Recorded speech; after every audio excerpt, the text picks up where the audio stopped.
रहीम बिस्मिल्लाहिर्रहमानिर्रहीम अलिफ लाम मीम ज़ालिकल किताबु ला रैब फीहि हुदल लिल मुत्तक़ीन अल्लज़ीना युमिनूना बिल गैबि व युक़ीमूना अस्सलाता व मिम्मा रज़क़नाहुम युनफ़िक़ून। Kami puji amas kami usahayan जो या चामे जी कुरान पढ़ रहे हैं।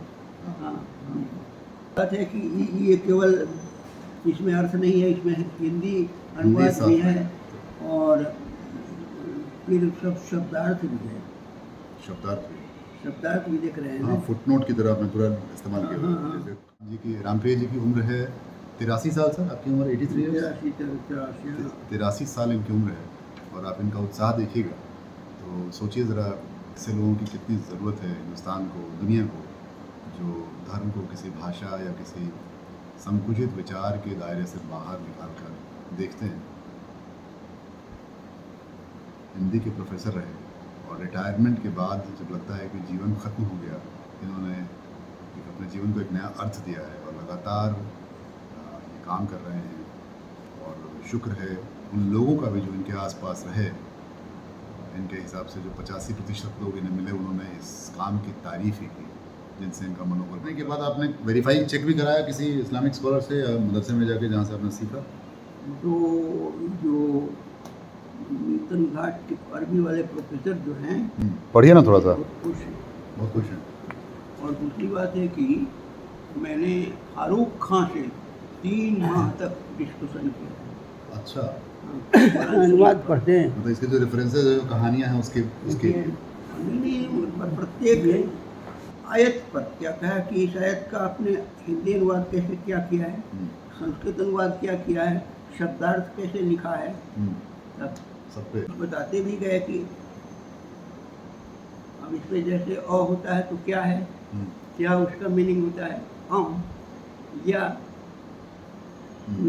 कहाँ, या सब जगह बहुत लोग अनुवादकों ने क्या ही कर दिया है, हम का भी क्या, हम का कर दिया है, क्या क्या कर दिया, तो कहा कि हाँ या होना चाहिए ना। तो जहाँ या होगा तो उसके लिए पहले कुछ अफर्मेटिव होना चाहिए, माने आइदर दिस और दैट। तो उसके लिए कोई वाक्य लिखिए, क्या तुम लोगों ने, अल्लाह ने तुम्हारे लिए लड़के पैदा किए और स्वयं अपने लिए लड़कियां रख ली हैं। अच्छा, उसमें जो आता है उसके हिसाब से कि तुम्हारे नीचे जो नहरें होंगी और बहुत सारी। नहीं कहते हैं कि अल्लाह की बेटियां मानते हैं फरिश्तों को, इसी में उसको समझने के एवज में बहुत आपने सूक्ष्मता से मतलब पढ़ा है ताकि कोई कंट्रोवर्सी न बच जाए। यह एक किताब है उन लोग, उनके लिए मार्गदर्शन है, उसके लिए उनके लिए जो अल्लाह का भय रखते हैं। फारूक खान ने कहा था कि अल्लाह का भय जब रखते हैं तब तो राइट का डायरेक्शन में है ही, तो फिर उनके लिए क्यों डायरेक्शन है, उनके लिए निर्देशन क्यों, जो कि खुद गाइडेड हैं, वेल गाइडेड हैं। तो मैंने कहा कि वेल गाइडेड हैं लेकिन वे बहक न जाएं, कोड ऑफ कंडक्ट जरूरी है। हाँ, बहक नहीं जाएं, ईमान के बाद फिर ईमान छोड़ न दे, इसके लिए वहाँ कहा। मैंने उनसे जिक्र किया था, वो मान गए। ये तो हर धर्म के ग्रंथ का शायद यही मतलब मकसद रहा होगा। हाँ, इससे अगर इंटरप्रेट करें तो बाकी धर्मों के लिए भी जो ग्रंथ लिखे गए वो शायद इसीलिए था कि ये जो हमें रिजू मार्ग से ले चलो, रिजू माने स्ट्रेट पाथ, तो उपनिषद में भी है।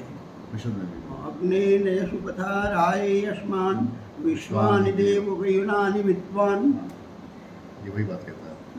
अरे अग्ने नय, अग्नि माने यह प्रकाश स्वरूप परमात्मन, उजाले की तरफ। हाँ, तुम हमें शोभनतम मार्ग से ले चलो, सुंदर मार्ग से। सुंदर मार्ग उन्हें सीधा मार्ग, शोभनेन मार्गेण नय, सुंदर रास्ते से ले चलो। तो ये एक तरह की जैसे गुरबानी भी है, उसमें भी यही कि गुरु बिल्कुल धर्मों का जो कंसेप्शन है, अवधारणा है, वो मिल मिलाकर एक जगह। तो फिर कुरान को लेके इतनी कंट्रोवर्सी और इतनी मतलब आप भी सुनते ही रहे होंगे, ऐसा क्यों है? इस्लाम को लेकर खासतौर पर? बात इसलिए है कि प्रसंगानुरूप बात कही गई है, प्रसंग के अनुरूप। हम्म, जैसा प्रसंग आया वैसी आयतें नाजिल हुई। नजर नहीं, तो प्रसंग का ज्ञान नहीं रहेगा तो अर्थ का अनर्थ हो सकता हो है। सकता है। लोग वही कर रहे हैं आज की तारीख में। हाँ, जैसे कहे कि जहाँ पाओ वहीं मारो। वो तौबा में, हम्म, तो तौबा वाला जो है तो रिपेंटेंस है ना, पश्चाताप। तो प्रायश्चित, वहाँ तो हाँ, प्रायश्चित की जगह पश्चाताप, पश्चाताप। पश्चाताप हम्म, ऐसा मैंने दिया है। ये ऐसा आपने किया। तो जिसको रेफरेंस नहीं पता होगा वो कुछ का कुछ समझ कुछ लेगा। कुछ करेगा वहाँ तो युद्ध का प्रसंग है। और जो संधि जिन्होंने तोड़ दी, हम्म, तो संधि तोड़ने के बाद ये फतवा जारी हुआ। हम्म। तो आपको लगता है कि आज के ज़माने में भी कुरान जो है उतना ही रिलेवेंट है, उतना ही उसकी जो बातें हैं उतनी ही मौजूद हैं? ला इकराह फिद्दीन, हम्म, धर्म में कोई शोर जबरदस्ती नहीं। हम्म, ये कहना है ये कहा गया है। तो बहुत सारी बातें हैं। सीधे रास्ते से ले जाना, धर्म में कोई जबरदस्ती नहीं है।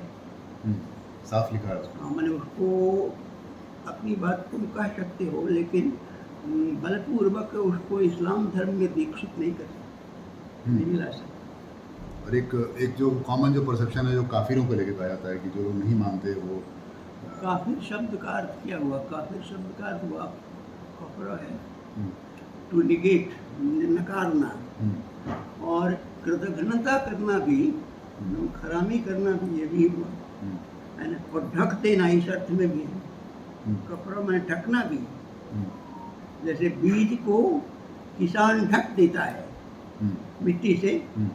तो इसलिए किसान के लिए भी काफिर शब्द का प्रयोग कुरान में आया है। अच्छा, हाँ, अरे वाह, काफिर शब्द का किसान का के लिए भी काफिर शब्द आया है, अच्छा, क्योंकि वो ढक देता है मिट्टी, अच्छा। मिट्टी तो से उसको- बीज को ढक तो देता उसको है। लिटरल टर्म में ना लिया जाए, उसको थोड़ा सा व्यापक। व्यापक रूप में लिया जाए, हम्म, व्यापक संदर्भ में उसकी परीक्षा। और अब जिहाद जैसे है, हम्म, तो जिहाद का मतलब है प्रयत्न करना, हम्म, अच्छे काम के लिए प्रयत्न करना। हम्म, हम्म, अब ये नहीं है कि युद्ध का अर्थ नहीं वहाँ है। अच्छे काम के लिए, नेक काम के लिए प्रयत्न करना। वो किसी भी मदद का हो सकता है। हाँ, अच्छे काम के लिए जो प्रयत्न कर रहा है, गरीबों को खाना खिलाने के लिए जो प्रयत्न कर रहा है, रात दिन परोपकार में लगा हुआ है, इस क्षेत्र में जो प्रयत्न कर रहा है, वह भी तो जिहाद कर रहा है। क्या बात है। और सबसे बड़ी जिहाद जो है वो बुराइयों को दूर करना है। ये असली जिहाद है। हाँ, ये असली जिहाद है। काम, क्रोध, लोभ, मोह, मदमात्सर्य जो विकार हमारे शरीर में पड़े हुए हैं, उन विकारों का खात्मा ही असली जिहाद जिहाद है, क्या बात है। उन्हीं को कहा कि वो वही अव्वल दर्जे का की जिहाद है। जिहाद है। ये आया है। तो ये आप बाकी लोगों को बता पाते हैं? अच्छा, युद्ध भी है, उसमें युद्ध भी है। अब कॉमन कॉल के लिए जो युद्ध कर रहे हैं, फाइट कर रहे हैं, किसी अन्यायी, किसी निर्दोष व्यक्ति का गला काटने के लिए नहीं कर रहे हैं, है ना, तो वो जिहाद है। नेक काम में, नेक काम के लिए प्रयत्नशील होना, और युद्ध भी करना पड़े, अपने प्राणों की, प्राण और माल दोनों मिलाकर को समर्पित करते हुए भी अगर किया जाए उसमें, तो वो नेकी है। आपने तो पूरा अर्थ ही बदल दिया। जो लोग सुन रहे हैं और कुरान पे किसी भी तरह का शक रखते हैं, वो पंडित रामप्रिय शर्मा जी को ज़रूर सुने। उनका एक अलग ही नज़रिया है। उन्होंने कम से कम 15-20 साल अपने कीमती कुरान को दिए हैं। कुछ लोगों ने पूछा कि औरतों के लिए कहा कि वस्त्र हैं और तुम उनके वस्त्र हो, है ना। तो मैं कहता हूँ कि वस्त्र का क्या काम है? बस वस्त्र तो प्रतिष्ठा है, तो इज्जत है, उसके साथ हमारी इज्जत जुड़ी हुई है कि नंगे तुम घूम सकते हो। तो औरतें भी प्रतिष्ठा है, हमारी शान है ना, प्रतिष्ठा है, आदर की वस्तु है। इसलिए इसको इस दृष्टि से उसको देखना चाहिए। ये नहीं कि कपड़ा बदलने के अर्थ में तो वो अर्थ का अनर्थ हो जाएगा। तो आपको आसपास के लोग, परिवार के लोग, समाज के लोग जब आप बताते हैं कि आप कुरान का, बहुत लोगों ने उत्साहित किया। कमाल है। मतलब हाँ, बहुत लोगों ने उत्साहित किया। मतलब कुछ जो पुरानी मानसिकता के बहुत लोग जो दकियानूसी विचार के हैं वो लोग, लेकिन ऐसे कम लोग मिले, बहुत कम। कम मिले। हाँ, वो ऐसे 15%। अच्छा, लेकिन 85% आपको नहीं, लोगों ने- इसका हमसे की भाषा है और उसमें जो विचार व्यक्त किए गए हैं, अरबी भाषा, हम्म, वो संस्कृत की तरह पुरानी भाषा तो है। आपने दो बड़ी देव भाषाओं को मिला दिया, संस्कृत और अरबी। कितनी और दोनों में समानताएं भी हैं। अच्छा, चलो बताएं। जैसे 3 माने वचन हैं, एक वचन, द्विवचन, बहुवचन, बहुवचन अरबी में भी है। उसमें 3 वचन है। हाँ, अरे वाह। जैसे देखिए कलमन, कलमन, हम्म, कलम, हम्म, कलम है ना, हम्म। उसमें उच्चारण में नहीं होता होगा। उसका है कलमान कलमई। अच्छा, ये शब्द रूप धातु रूप हो गया एक तरह का, नहीं? जो नहीं कह बालका बालको बालका वाला हो गया। हाँ, जैसे कलमा, हाँ, नहीं, कलमा एक वचन, एक वचन। कलमान कलमईन 2 द्विवचन तस्निया, वाहिद तस्निया, और अकलामन हम्म, प्लुरल सेंस है, बहुवचन जमा। क्या बात है। तो इसमें भी तो है बालका बालकौ बालका। हाँ, बिल्कुल। तो जो लोग, अब रजुलन, रजुलन पुरुष हाँ, है ना, रजुलानी, हाँ, रजुलैन, तो रजुलैन बहुत का सारे। प्रयोग कहाँ होगा? बहुत सारे समुदायों के लिए। नहीं, दो ही न हैं, तो रजुलैन का प्रयोग होगा हरफे जर में, अच्छा, अलल मलकैनी, अलल मलकैनी। और कुरान में आया अलल मलकैनी, क्या मतलब है इसका? 2 फरिश्तों पर। 2 फरिश्तों को। हाँ, मलकुल मन फरिश्ता। फरिश्ता, अच्छा। तो अभी जो, हारूत और मारूत। तो जो लोग ये भाषा की राजनीति करते हैं आजकल, कहते हैं कि नहीं, संस्कृत किसी एक समुदाय की भाषा है। की राजनीति नहीं होनी चाहिए। हम्म, भाषा की राजनीति की भाषा तो भाषा नदी के बड़ी पानी की तरह निर्मला। जहाँ चलते रहे, बिल्कुल वही मैं कह रहा हूँ। हाँ। और किसी व्यक्ति की भाषा बपौती नहीं है। आप जैसे कोई भी लोगों को बार बार आना चाहिए कैमरे के आगे, और हर जगह बताना चाहिए लोगों को कि दुनिया कहाँ से कहाँ चली गई है। इतनी लड़ाइयाँ चल रही हैं भाषा को लेकर के, देश बट गए एक आध इतिहास में। मारकाट हाँ, भाषा भाषा को लेकर के, ये भाषा मेरे कौम की है, मेरे मज़हब की है। उर्दू जैसी भाषा लगभग और खत्म कर दी। उर्दू तो हमारी भाषा है, बिल्कुल मैंने हिंदुस्तानी हिंदुस्तानी भाषा है। खानकी भाषा है। हाँ, यहाँ की है। अरब का जो खांटी मुसलमान है वो उर्दू नहीं जानता है। नहीं, नहीं, जो यहाँ से गया हुआ है वही जानता है। और हम उर्दू से ही नफरत करने लगे हुए हैं। मैंने लोग क्या कि मुसलमानों की भाषा क्या है? प्रेमचंद की भाषा भी थी। बिल्कुल, प्रेमचंद ने लिखा, गोरखपुरी ने लिखा, बिल्कुल। फिराक गोरखपुरी। इसलिए भाषा के नाम पर तो राजनीति होनी ही नहीं चाहिए।